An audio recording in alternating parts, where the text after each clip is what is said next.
fala mais ou menos assim: ela é minha namorada, seus imbecis! Aí ele tenta falar mais ou menos assim, desse jeito, sabe? Enfim.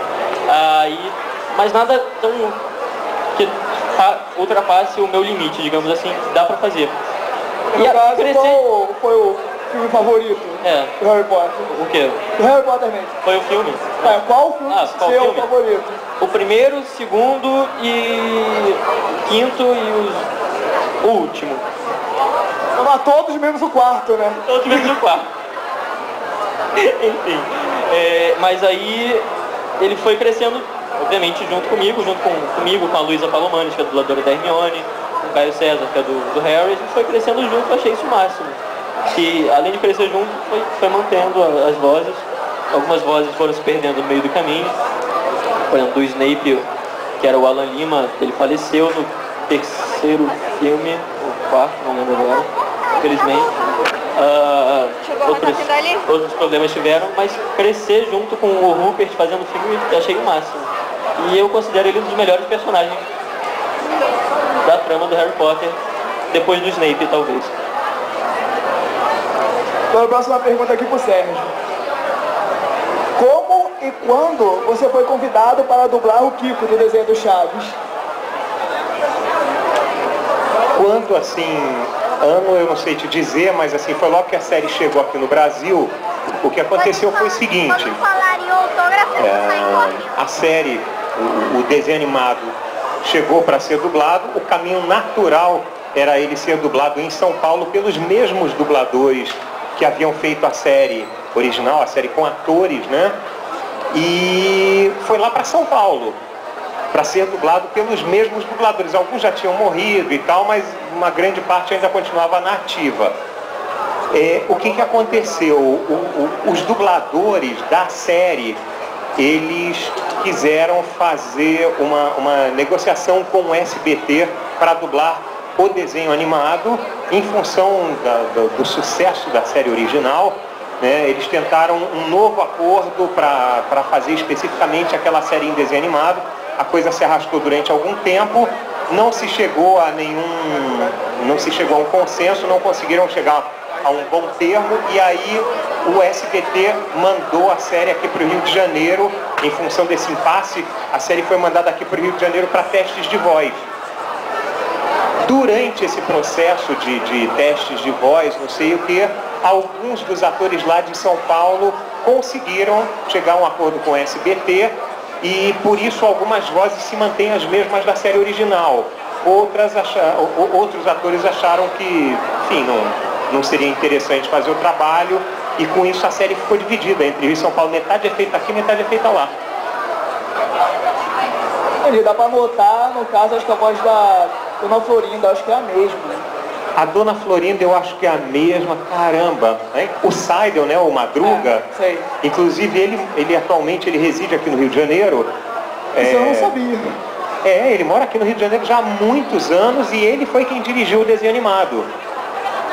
Interessante, isso eu não sabia. É muito interessante, foi na época ainda na Herbert Richards. Agora, no começo do ano passado, chegaram alguns episódios do desenho animado, uma série, enfim, eles continuam produzindo lá. No início, vocês devem se lembrar, eram histórias que eram as mesmas que eram feitas com os atores, né? Eles simplesmente passaram para desenho animado, mas com o tempo começaram a escrever textos novos e tal, e a série continua sendo produzida até hoje.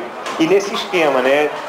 Dubla uma parte aqui no Rio de Janeiro e outra parte vai para São Paulo. O Girafales é feito em São Paulo. E o Seidel, como já mora há muitos anos aqui no Rio de Janeiro, ele manteve o Madruga. É um dos personagens mais conhecidos dele também, né? Com certeza, é muito legal. Eternizou ele. Seu Madruga é sensacional.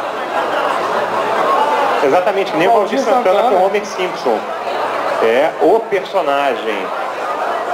O personagem. Pergunta agora pro Charles. O que você acha de Hora de Aventura? E se tá gostando de dublar o BMO? É Bimon, que eu não acompanho, né? Desculpa. Na hora das músicas, você que canta? O Hora da Aventura eu mal consigo ver apenas um show. sempre quando eu vejo, tá terminando. Acho que a Hora da Aventura também super legal. E engraçado que eu dublo um desenho que é seguido do outro, né? Ainda bem que não é, digamos, o principal, porque ficaria chato um desenho seguido logo com a minha voz. O Bimo. O Bimo tem uma voz de feto. Anda, Jake, poxa, é só enfiar a fita no bumbum. Tem uma fala assim, o negócio eu fui dublar esse eu... E ele é um videogame, então era pra enfiar. Videogame vivo, né? O cara anda, mexe, fala. E eu cantei. Já dublar com essa voz assim já é um pouquinho complicado. Pra cantar então, pior ainda. Porque pra manter a voz do personagem quando vai cantar, às vezes é difícil. E eu não sei se todas, porque como eu não acompanhei o desenho direito, eu não sei se todas as músicas que ele... Eu nem sei se ele cantou muitas músicas. Eu acho que eu fiz no máximo duas músicas dele. Duas, vou arredondar pra duas. Não sei se teve mais. Mas, por exemplo, no caso, tem personagem que eu dublei em filmes, séries e tal, que quando o meu personagem canta mesmo, eu não faço. A não ser que não seja cantado, seja interpretado, digamos assim, tá com um ritmozinho, mas só interpretado. Também porque, digamos, o ator que tá fazendo também não é cantor. Mas ele tá afinadinho, tá interpretado, tá bem. Aí eu vou lá e faço. Caso também seja de interesse da diretor de música. Ou quando é uma coisa profissional, eles acabam trocando. Por exemplo, um desenho que eu fazia, que capa Mike, que eu adorava aquele desenho porque era assim, era um americano que foi pro Japão fazer uma série de TV lá. O traço do Mike que eu fazia era grosso, porque era americano. Como ele estava no Japão, tudo era traço de anime. Tipo, ele era muito diferente do resto do desenho. E uma vez ou várias ele cantou. Não fui eu, que era cantado mesmo. Então aí acabei perdendo essa. Era pra eu ser um ator completo, mas desculpa. Aproveitando aí o seu gancho, tem um desenho aí que eu faço chamado Lilo e Stitch, ou Stitch simplesmente virou agora, né? Isso aconteceu uma coisa curiosa. O desenho ele tinha aqueles traços de Disney, não sei o que, e de uma hora para outra ele ficou com cara de anime, né? Ele tá com traços japoneses. Oi? É outro? Eu não sei exatamente o que aconteceu. Fizeram outro no Japão, mas não é da Disney? É da Disney, só que está sendo feito lá. Olha só. Meninas Superpoderosas também, é verdade. Enfim, aí o Dr. Hamsterville virou japa. É isso. Bom, fazer a pergunta agora pro Flávio, a que eu tava esperando também eu vou fazer, é sobre o que você acha de dublar os jogos e você já tinha dublado algum jogo antes? Já. O primeiro videogame que eu dublei foi o Halo 3. Já tem um tempinho já, uns 4 ou 5 anos isso. E o legal do videogame é que a gente não tem a gente vê a foto do personagem. Quando mostram pra gente, a gente vê a imagem e a gente recebe o roteiro. Então a gente escuta o original e grava automaticamente em português. Então é esse trabalho.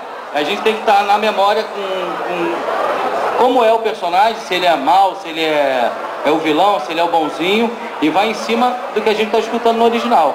Eu acho que esse trabalho é bacana de fazer porque a gente pode dar a nossa interpretação.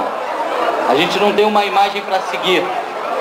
Então eu acho que o videogame dá para dar uma trabalhada bacana, eu acho que dá para dar um diferencial e dá para dar o nosso toque. Coisa que às vezes na dublagem a gente não consegue fazer porque a imagem está ali. Se a gente não seguir o que está na imagem, a gente fica fora. Sérgio, sobre o Mike Wazowski, o Monstros S.A. Sim. O que você achou dele? Maravilhoso. Mike Wazowski, cara todo estressadinho, né? Todo nervosinho, mas é do bem, um cara bom. Foi, na ocasião que eu fiz o teste também, foi uma coisa bem disputada, porque eu fui chamado para fazer o teste.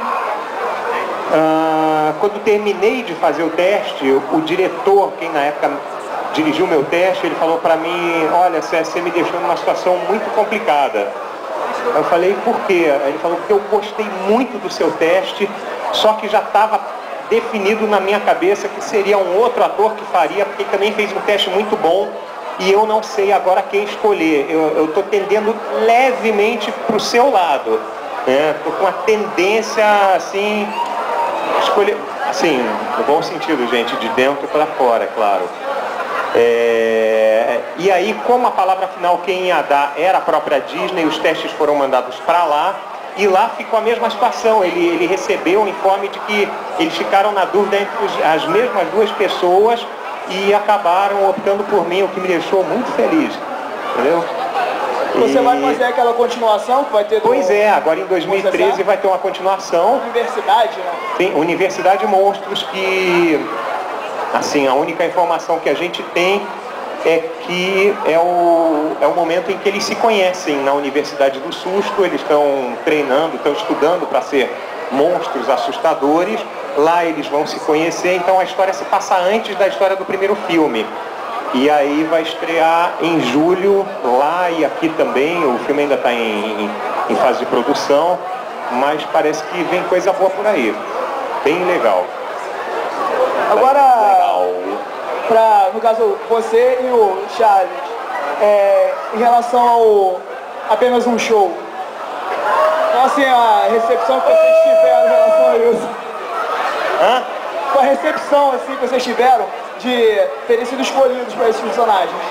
Cara, esse tipo de coisa, né, o resultado que uma série dessas vai ter, a gente nunca sabe. A gente faz um teste para um determinado personagem, não sei o que, começa a dublar a série, e só que a gente, quando está executando o trabalho, a gente já tem ideia do que é aquele conteúdo, e a gente, muitas vezes, é claro, quando são bons produtos, né, quando são boas séries, a gente gosta muito, a gente curte muito fazer, e a gente fica torcendo para a coisa dar certo, né? Mas a gente nunca tem exatamente uma certeza do que vai acontecer depois que o programa começar a passar no ar. O Apenas um Show, graças a Deus, deu muito certo, e parece que é um sucesso lá fora também muito grande, porque aquilo ali é sensacional. É sensacional. Começa pela ideia inicial do